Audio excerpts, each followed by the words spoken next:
Well, the winds of change are blowing through the Gaeltacht since 2012, or have you heard?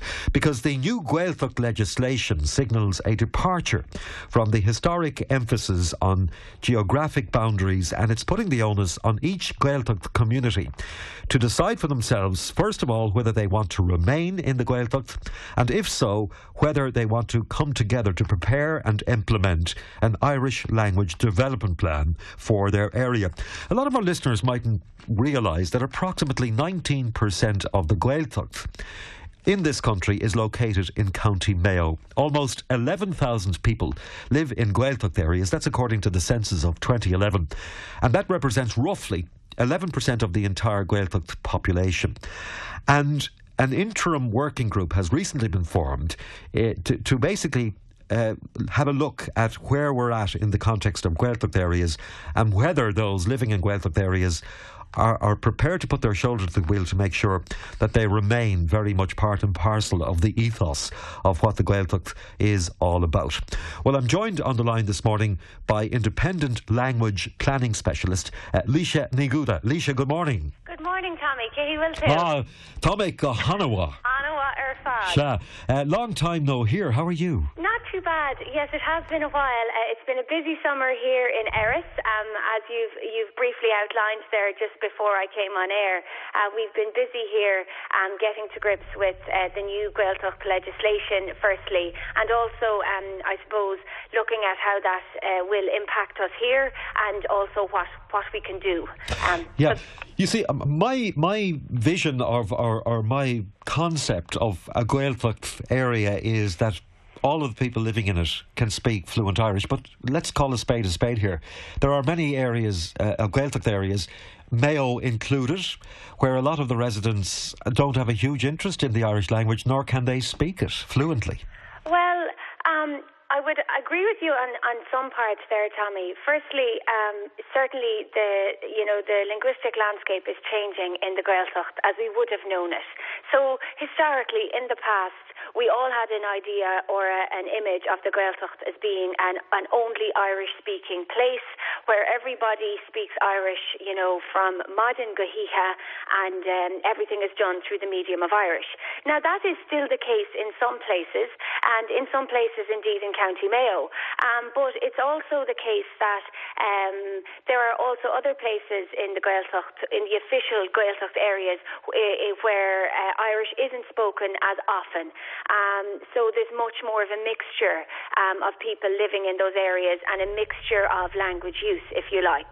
So things are changing, but at the same time, there's a lot to be positive about. And in fairness to our governments, and I'm not trying to pinpoint any one administration above another, but there has been over many years a lot of incentives being put in place for anybody who lives in Gaeltacht. In other words, the Gaeltacht status has been in place. But could it be argued that we're holding on to our Gaeltacht status and our Irish language by our fingernails now? Well, I guess I would look at that a little bit differently, and I would say that for the first time since the foundation of the state, the onus is now on the community for the first time to look at what's happening in their area and decide for themselves, do we want to maintain and promote our Gaeltacht status? Is this something we're interested in or not? And for the first time ever, you mentioned many different government incentives and schemes and policies and so on, but for the first time ever, it has been laid down in the law of the state that a language planning process will be from now on tied with Gaeltacht status. So instead of Gaeltacht status simply being a case of you drive across the boundary into the Gaeltacht, in order to have that status, each community will be required to do something for it. And when you say do something, give me a tangible example. So a tangible example, and again, like I said, all of this, the language planning process has been laid down very clearly in legislation, the Gaeltacht Act of 2012. So as part of this new legislation, each community, when they are called by the minister, there's firstly a 2-month period whereby any group can make an application to become the lead language planning organisation in the community, and they will be responsible for the formulation and implementation of a language development plan for that particular area. So what would be required as part of the plan would be extensive research looking at exactly what is happening, as we mentioned earlier, looking at the various linguistic mix which is apparent on the ground, and secondly then looking at initiatives and incentives to try and maintain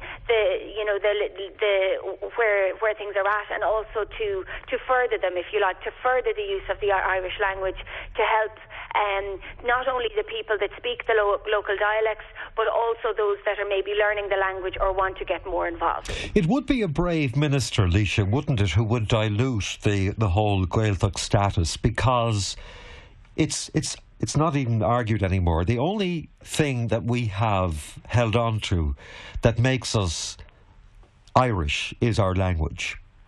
So if a minister decided to dilute, say, a particular area because they feel that there isn't enough enthusiasm or interest in the whole ethos of the Gaeltacht status, that would be a really detrimental step, wouldn't it? Well, I guess I can't speak for any minister or any TD, but the power has been given under the Gaeltacht Act to the minister of the day to withdraw Gaeltacht status if in the case that there is no language plan, for example, or the language plan maybe is insufficient or so on. But we're at a very early stage in the process. This legislation was only enacted in 2012.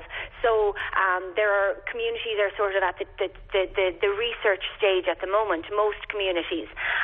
I agree with you that it would be quite radical to imagine a day where a Gaeltacht would have their status withdrawn, but we have to look at the possibility of it because it has been legislated for.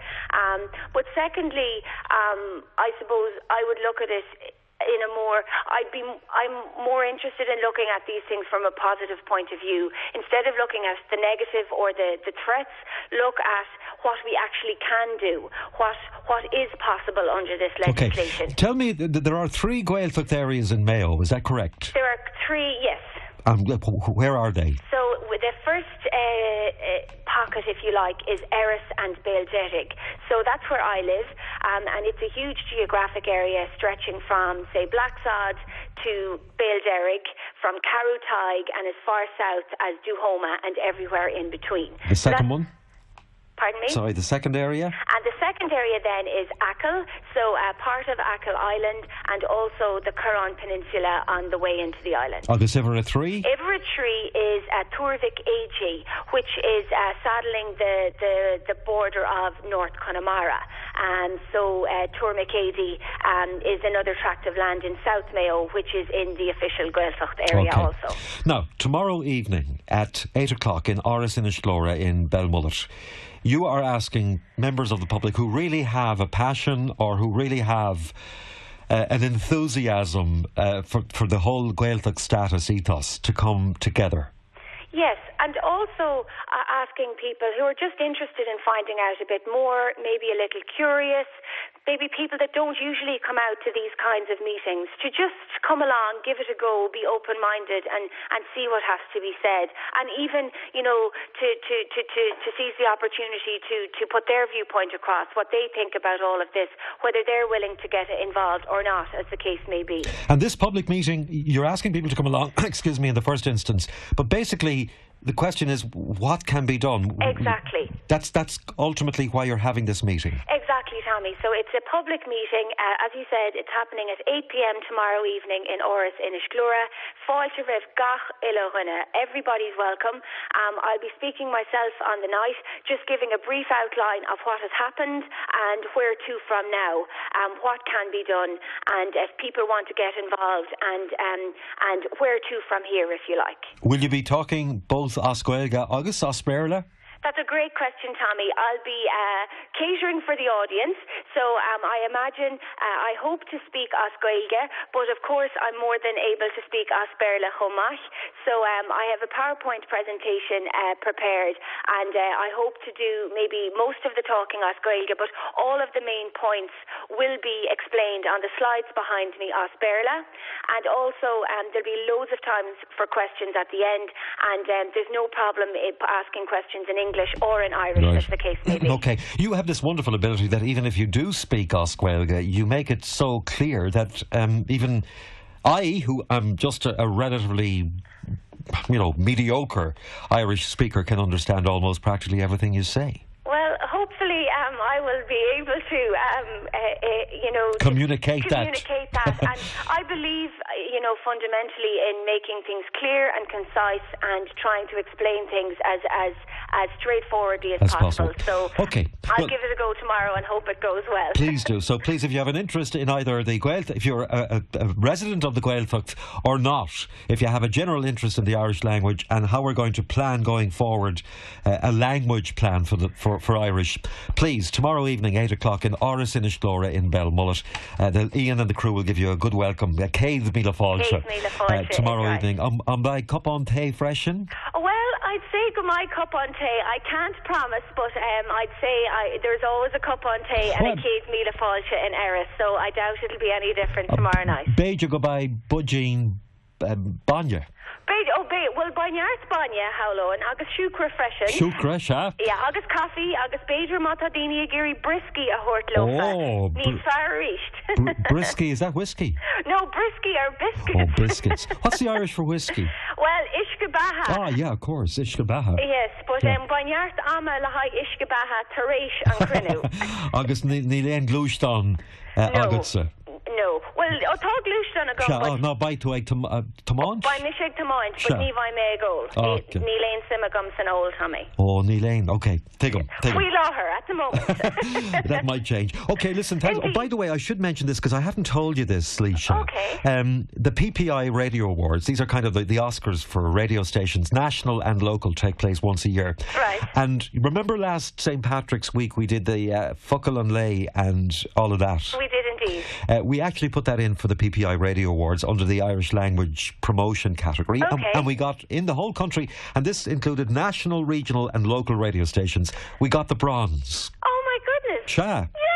Yay! Corcordis Lynn.